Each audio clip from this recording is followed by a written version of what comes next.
Good morning students. आज हम पढ़ेंगे आधुनिक बैंकों की संगठनात्मक संरचना के स्वरूपों के बारे में। तो सब उससे पहले हम देख लेते हैं कि बैंक जो होते हैं ये इनका मेन कार्य क्या होता है, ऋण देना और जमा स्वीकार करना। तो इनके जो ऋण दो तरह के होते हैं, या तो अल्पकालीन ऋण होते हैं या दीर्घकालीन ऋण होते हैं।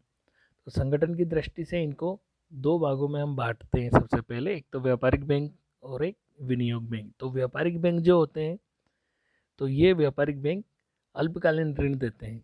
क्यों? क्योंकि इनके साधन भी सीमित होते हैं, इनकी पूंजी के स्रोत जो होते हैं उनका आकार भी सामान्यतः इनकी पूंजी के जो स्रोत होते हैं वो शेयर पूंजी होती है, यानी अंश पूंजी, जनता से प्राप्त अल्पकालीन जो जमाएं होती है इस तरह की। तो इनका ऋण का आकार भी क्या होगा, छोटा होगा। ये सामान्यतः क्या करते हैं, एक तरह की वर्किंग कैपिटल या कार्यशील पूंजी प्रदान करके उत्पादन कार्यों को सुविधाजनक बनाते हैं। दूसरा बैंक आते हैं हमारे विनियोग बैंक। तो विनियोग बैंक क्या होते हैं, जो दीर्घकालीन साख की पूर्ति करते हैं। क्यों ये दीर्घकालीन साख की पूर्ति कैसे कर सकते हैं? क्योंकि इनके साधन भी व्यापारिक बैंकों से अधिक होते हैं।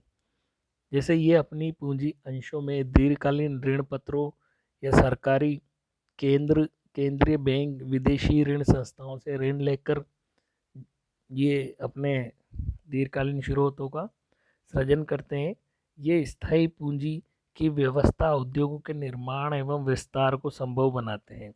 तो ये आंतरिक मुद्रा में ही ऋण नहीं देते, ये जो विनियोग बैंक होते हैं ये विदेशी मुद्रा में भी ऋण प्रदान करते हैं। तो व्यवस्था और संगठन की दृष्टि से इन जो दोनों प्रकार के बैंक है, इनमें चार प्रकार की व्यवस्थाएं की गई है। इनमें जो पहली दो सबसे अधिक प्रचलित है, और जो लास्ट की दो है यानी चेन बैंकिंग और ग्रुप बैंकिंग, इनका विशेष इतना महत्व नहीं है। लेकिन जो ऊपर की दो है, इकाई बैंकिंग और ब्रांच बैंकिंग, ये अधिक महत्वपूर्ण है। तो सबसे पहले हम देखते हैं इकाई बैंकिंग के बारे में। इकाई बैंकिंग क्या होती है? ये उस तरह की व्यवस्था से है, इसका मतलब जिसमें एक बैंक का कार्य एक ही कार्यालय तक सीमित हो, यानी इसका एक ही ऑफिस होता है और जो स्थानीय आवश्यकताओं की पूर्ति करते हैं।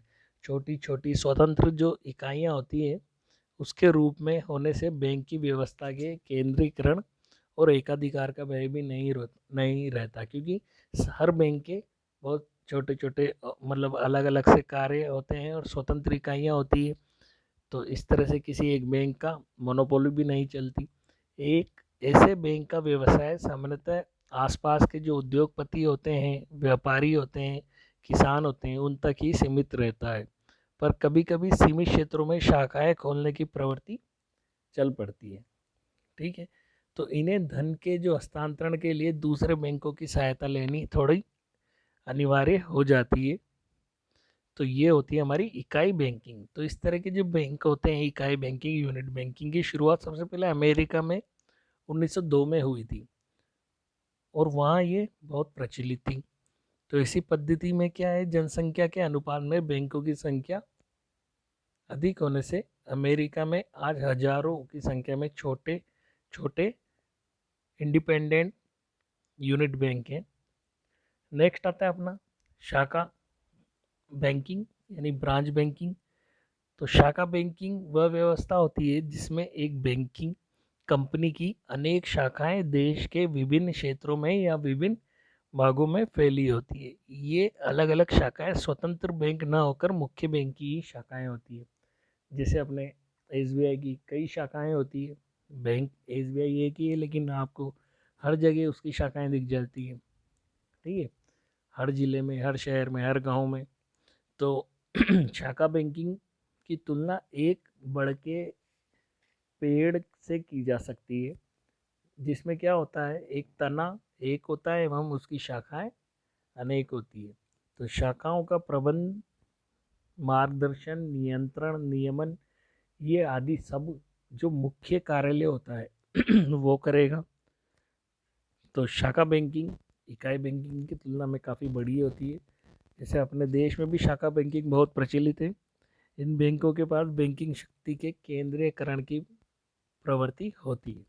ठीक है, कंट्रोल एक बैंक के पास ही रहता है। तो शाखा बैंकिंग एक बड़े पैमाने के लाभ भी मिलते हैं इससे, और धन का आसानी से हस्तांतरण हो सकता है, क्योंकि बैंक की शाखाएं हर जगह मौजूद होती है, तो धन एक जगह से दूसरी जगह पहुंचाने में भी सुविधाएं रहती है। नेक्स्ट आता है अपना चेन बैंकिंग, यानी श्रृंखला या माला बैंकिंग। तो ये जो प्रणाली होती है, ये दो या दो से अधिक बैंकों पर ही व्यक्ति या व्यक्तियों के किसी एक वर्ग का इसमें अधिकार होता है। तो जो ये चेन बैंकिंग होती है, इस प्रकार की बैंकिंग में जो यूनिट बैंक और शाखा बैंक दोनों के ही गुण होते हैं। कैसे? इसमें एक तो वित्तीय साधनों का पूर्ण उपयोग हो जाता है, एक मैनेजर की सेवाओं का समन्वित उपयोग हो जाता है, कार्य संचालन में भी इसमें व्ययता आती है, और जोखिमों का भी विविधीकरण हो जाता है, केंद्रीय नियंत्रण में विफलता पाई जाती है।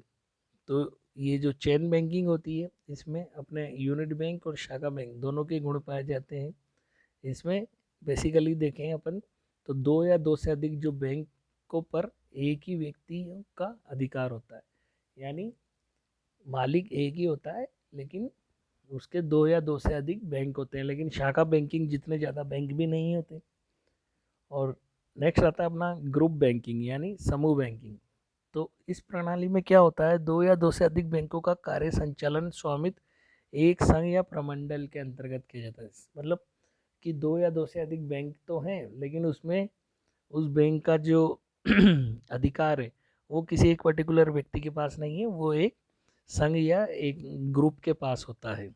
यानी एक ग्रुप में कई सारे व्यक्ति भी हो सकते हैं, कई कंपनियां भी हो सकती है। तो इस प्रणाली में शाखा और इकाई बैंकिंग के गुणों का इसमें भी सम्मिश्रण, दोनों तरह के बैंकों के लाभ और हानि दोनों तरह की होगी इसमें।